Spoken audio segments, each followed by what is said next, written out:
নমস্কার, প্রিয়ার simple cooking চ্যানেলে সবাইকে স্বাগত জানিয়ে শুরু করছি আমার আজকের রেসিপি।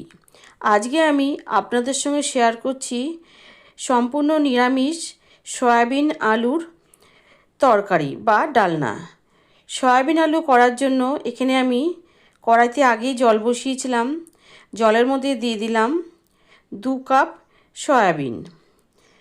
এবার দিয়ে দেবো আমি কেটে রাখা আলুটাকে আমি একটু বড় করে কেটে নিয়েছি। আলুটা দিয়ে এবারে ঢাকা দিয়ে রান্না হতে দেবো 2 থেকে 3 মিনিট।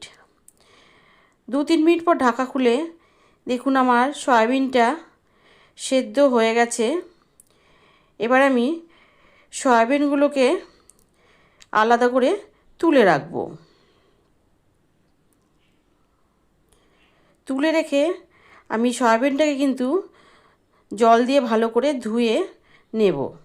এবার আলুটাকে আমি আবারও 2 মিনিট মতন সেদ্ধ করে নিয়েছি, নিয়ে জলটাকে ঝরিয়ে নিয়েছি।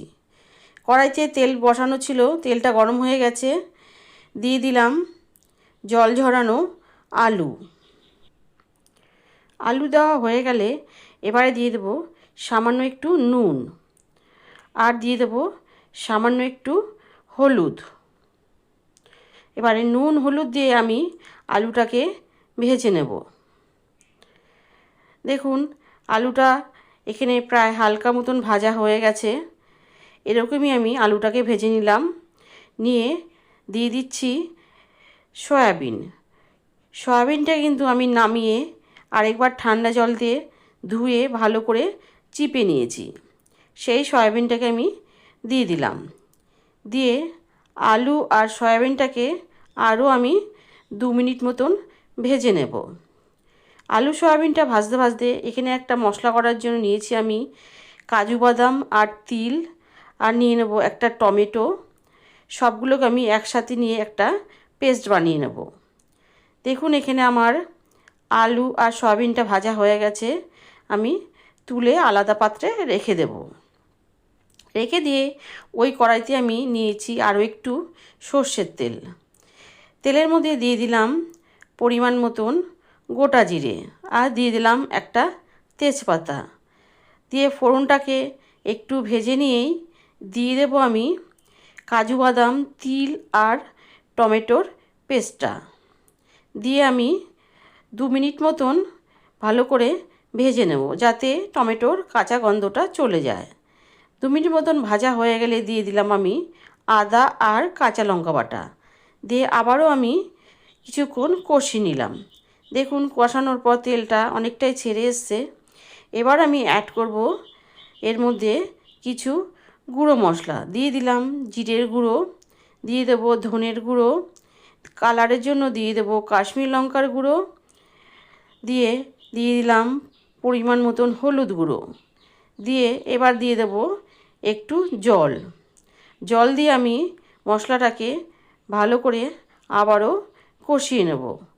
কষাতে কষাতে দিয়ে দিলাম 3টে কাঁচা লঙ্কা, আর দিয়ে দিলাম পরিমাণ মতন নুন দিয়ে আবারও আমি মশলাটাকে ভালো করে কষিয়ে নিচ্ছি। দেখুন মশলাটা সুন্দরভাবে কষানো হয়ে গেছে, তেলটাও হালকাভাবে ছেড়ে এসছে।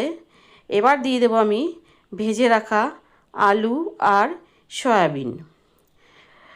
বন্ধুরা, আজকে যেভাবে আমি আলু সয়াবিনের তরকারিটা করছি, আপনারা একবার নিরামিষ দিনে এইভাবে করে খেয়ে দেখবেন। সবাই কিন্তু খুশি হয়ে খেয়ে নেবে। খেতে কিন্তু খুবই ভালো হয়েছিল। দেখুন আমি আলু আর সয়াবিনটাকে বেশ ভালোভাবে আবারও মশলার সাথে 2 মিনিট মতন কষিয়ে নিলাম। কষিয়ে নিয়ে দিয়ে দেব পরিমাণ মতন জলটা একটু বেশিই দিতে হবে প্রথমে, কারণ আমি আলুটাকে আরেকটু সেদ্ধ করতে হবে, সেই জন্য 5 মিনিট মতন ফোটাতে হবে। জলটা দিয়ে আমি ভালোভাবে জলটাকে মিশিয়ে নিলাম। মিশিয়ে নিয়ে ঢাকা দিয়ে আমি রান্না হতে দেব 5 মিনিট মতন। 5 মিনিট পর ঢাকা খুলে দেখুন ঝোলটা অনেকটাই কমে গেছে। এবং আলুটাও সুন্দরভাবে সেদ্ধ হয়ে গেছে। দিয়ে দিচ্ছি সামান্য একটু চিনি দিয়ে দিলাম গরম মশলার গুঁড়ো, দিয়ে আমি ভালো করে মিশিয়ে নিচ্ছি। মিশিয়ে নিয়ে এবারে নামানোর আগে দিয়ে দেব একটু ঘি দিয়ে মিশিয়ে নিলেই তৈরি হয়ে যাবে নিরামিষ সয়াবিন আলুর তরকারি।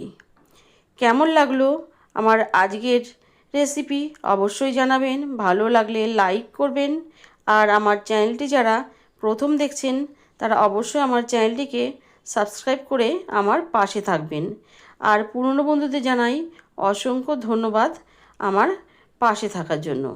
সুস্থ থাকবেন, ভালো থাকবেন, ধন্যবাদ।